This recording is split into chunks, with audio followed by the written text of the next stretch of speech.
हाँ जी बच्चों, now clear. मैंने आपको बताया था कि जब भी हम एग्जाम की प्रिपरेशन करते हैं तो एग्जाम की प्रिपरेशन की स्ट्रैटेजी होना जरूरी है। बिना स्ट्रैटेजी के क्लियर नहीं होता। और सबसे पहली स्ट्रैटेजी होती है कि एग्जाम टाइम के लिए हमें चैप्टर कैटेगराइजेशन करना जरूरी है। एट रैंडम आप स्टार्टिंग से पढ़ना स्टार्ट कर दो, वो सही नहीं है। तो मैंने क्या किया है कि वेटेज के अकॉर्डिंग जो वेट है आपका, जिस वेट में एग्जाम में क्वेश्चंस पूछे जाते हैं वो निकाले हैं। अब वेट किस तरीके से कि हमने इसको 3 पार्ट में डिवाइड किया, that is to be most important, second one is a least important and third category is not important. जो कैटेगरी फर्स्ट आती है उसके अंदर हमारे वेट के अकॉर्डिंग मोस्ट इंपॉर्टेंट चैप्टर्स आएंगे, जो कैटेगरी बी आती है उसमें लीस्ट इंपॉर्टेंट चैप्टर्स आएंगे, और जो कैटेगरी सी है उसमें नॉट इंपॉर्टेंट चैप्टर्स आएंगे। वैसे तो जनरली बच्चा कोशिश करते हैं 40 नंबर का पार्ट ए, 60 नंबर का पार्ट बी, पहले पार्ट ए फिर पार्ट बी। ना, ऐसे नहीं करने, मिस्टेक हो जाएगी। हमें देखना है कि कम चैप्टर्स में ज्यादा आउटपुट कहां से मिलता है। प्लस मैं आज आपको ये भी बताऊंगी कि प्रैक्टिकल क्वेश्चंस जो है वो किस किस चैप्टर से पूछे जाते हैं, राइट। क्योंकि बच्चों को एक फोबिया टाइप सा रहता है कि मैम प्रैक्टिकल क्वेश्चंस कहाँ से और किस तरीके से आते हैं। तो प्रैक्टिकल क्वेश्चन की भी मैं डिस्कशन आपके साथ करूंगी कि कौन कौन से चैप्टर से जनरली पूछ लेते हैं। सबसे पहली चीज हम कैटेगरी फर्स्ट की बात करते हैं। कैटेगरी फर्स्ट जो है वो आपकी मोस्ट इंपॉर्टेंट चैप्टर्स की है, और आपका जो फर्स्ट चैप्टर है जिसे बेसिक्स ऑफ कैपिटल मार्केट बोलते हैं, बड़ा सिंपल सा चैप्टर है, लेकिन लोगों को ऐसा लगता है अरे ये इतना इंपॉर्टेंट नहीं हो सकता, लेकिन मैं आपको बता देती हूँ ये बहुत इंपॉर्टेंट है। इसमें से आपके प्रोविजंस भी आएंगे, मतलब सिंपल शॉर्ट नोट्स भी आएंगे, और आपके यहाँ से प्रैक्टिकल क्वेश्चंस भी आएंगे। लगभग 8 नंबर का प्रैक्टिकल, 12 नंबर की थ्योरी आने के पूरे चांसेस हैं। प्रैक्टिकल में से 4 नंबर के 2 क्वेश्चन आ सकते हैं, या फिर 8 नंबर का 1 क्वेश्चन भी आ सकता है। एक क्वेश्चन आने के चांसेस 0.5% है, और या हम कह सकते हैं सिर्फ 1% है। 99% प्रैक्टिकल क्वेश्चन 4 नंबर के 2 आएंगे, 8 नंबर, और 12 नंबर के फ्लैट क्वेश्चंस या फिर कुछ टर्म्स एंड कंडीशंस के साथ आ सकते हैं।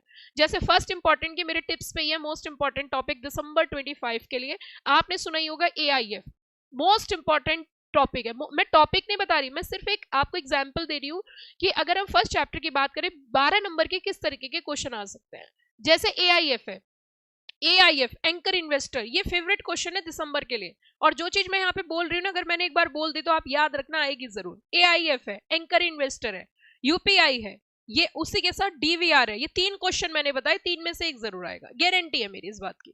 तो DVR है, ये मोस्ट इंपॉर्टेंट क्वेश्चन है। कई बार क्या होता है कि आप बच्चा पढ़े जा रहा है, मैंने 5 क्वेश्चन बताए, 5 में से 3 आ गए।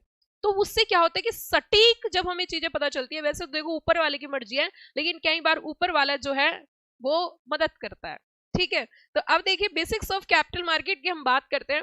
तो बेसिक्स ऑफ कैपिटल मार्केट बच्चों 20 मार्क्स का आता है। मैंने इसको बाइफरगेट किया, it divided into 2 parts, that is 12 marks is a complete theory and the 8 marks is a practical. Okay, आप देखिए 8 नंबर के क्वेश्चन भी क्या आते हैं, कॉल ऑप्शन पुट ऑप्शन पूछे जाते हैं। यहाँ से कॉल ऑप्शन पुट ऑप्शन से क्वेश्चन आ जाता है 4 नंबर का, ठीक है बच्चों। दूसरी चीज सिक्योरिटीज मार्केट इंटरमीडिएरीज, आप एक्सपेक्ट नहीं करोगे 10 नंबर का क्वेश्चन आता है, लेकिन इसकी एक अलग से मैं वीडियो बताऊंगी जिसमें चैप्टर के अकॉर्डिंग इंपॉर्टेंट टॉपिक्स बताऊंगी। बट आज की क्लास में ये सेशन, ये बताने के बाद ABC एनालिसिस, मुझे आज आपके 20 नंबर पक्के करवाने हैं। वादा है मेरा, 20 नंबर आप कैच कर ले जाओगे ऐसी आराम से, होले, ठीक है।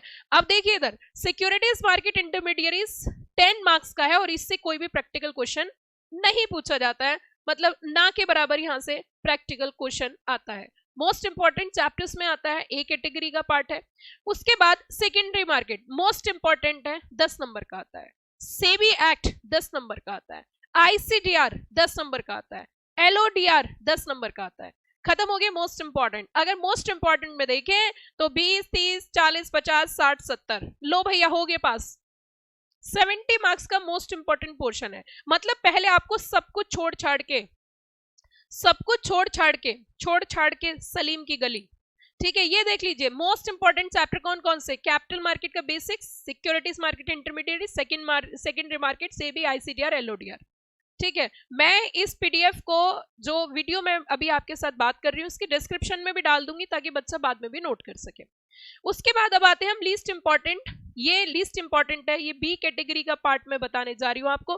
टेक ओवर 6 नंबर का आता है। इसमें से भी एंटरप्राइज वैल्यू निकालने के लिए प्रैक्टिकल क्वेश्चन भाई और बहनों पूछा जा सकता है, इससे भी प्रैक्टिकल क्वेश्चन आता है। ठीक है, आ सकता है। इनसाइडर ट्रेडिंग 5 नंबर का है, लीस्ट इंपॉर्टेंट है।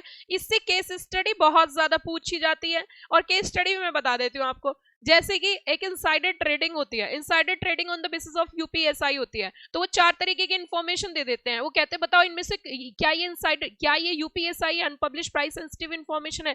जैसे कि मान के चलिए कंपनी का सीएफओ चेंज हो गया, तो क्या कंपनी का सीएफओ चेंज होने की वजह से ये price sensitive information? Answer is yes. Company ने मर्जर कर लिया, डीमर्जर कर लिया, अमालगमेशन हो गया, क्या ये प्राइस सेंसिटिव है? डिक्लेरेशन ऑफ डिविडेंड, ये यहां से केस स्टडी पूछते हैं। समझ में आई मेरी बात? तो यहां से कभी कभी 5 नंबर का एक क्वेश्चन से भी ये खत्म कर देते हैं। कभी कभी टेक्निकल पॉइंट ऑफ व्यू से इमीडिएट, रिलेटिव या उससे भी कुछ क्वेश्चंस आ सकते हैं। आगे फ्रॉडलेंट ट्रेडिंग जो आपका चैप्टर है, उससे भी 5 नंबर का क्वेश्चन पूछा जाता है।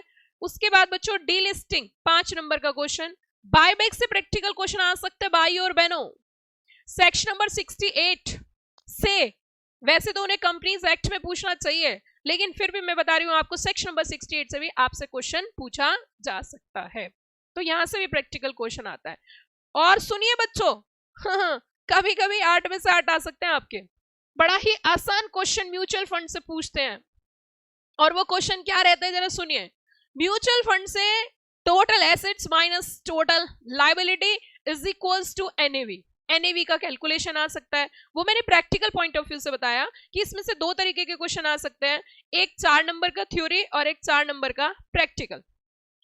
जैसे कि म्यूचुअल फंड से ज्यादातर एग्जामिनर जो प्रैक्टिकल क्वेश्चन पूछता है, वो आप पिछले अटेम्प्ट के क्वेश्चंस उठाओगे कम से कम 7 से 8 बार, लेकिन जून अटेम्प्ट में ज्यादा आता है।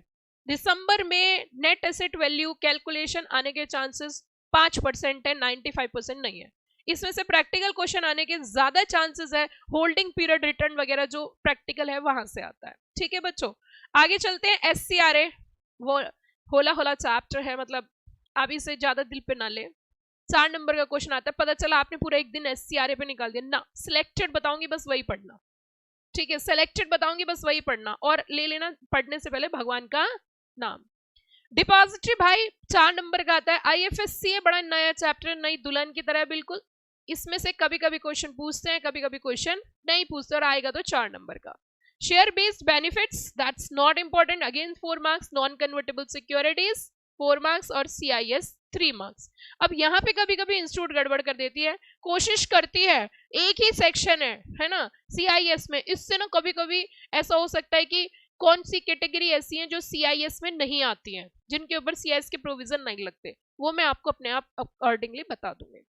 इट मींस अगर ओवरऑल देखा जाए तो मोस्ट इंपॉर्टेंट ए कैटेगरी हमने 6 चैप्टर्स लिए, जिनके ऊपर आपको हाई मार्क्स का है, बहुत फोकस करना है, extreme focus. Extreme means extreme, you are not skipping a single topic of the entire chapter. Category B is the least important, again 6 chapter medium marks है, ठीक है। And third category 6 chapter slow marks, quick revision only, जो हमने books में crux summary दे रखी है उसी से आप कवर अप करना इजीली आपका हो जाएगा। जिस तर्ज पे मैंने आपको सीएमएसएल का एबीसी एनालिसिस सिखाया, उसी तर्ज पे मैं बहुत जल्दी आपको ईसीआईपीएल का भी अपने एक्सपीरियंस के बेसिस पर एबीसी एनालिसिस लेकर आऊंगी, और इसी एबीसी एनालिसिस के बेसिस पर मैं आपको रिवीजन भी कराऊंगी। ठीक है, तो ये चैप्टर के बेसिस पे हम लोग रिवीजन सेशन भी रखेंगे और उसी के अकॉर्डिंग रिवीजन करेंगे। ठीक है बच्चों, तो ये था हमारा एबीसी एनालिसिस। जो बच्चे अभी लाइव में या यूट्यूब पे देख रहे हैं, वो फर्दर वीडियो को फॉलो करने के लिए चैनल सब्सक्राइब कर ले, जल्दी पास हो जाओगे दिसंबर 25। Thank you.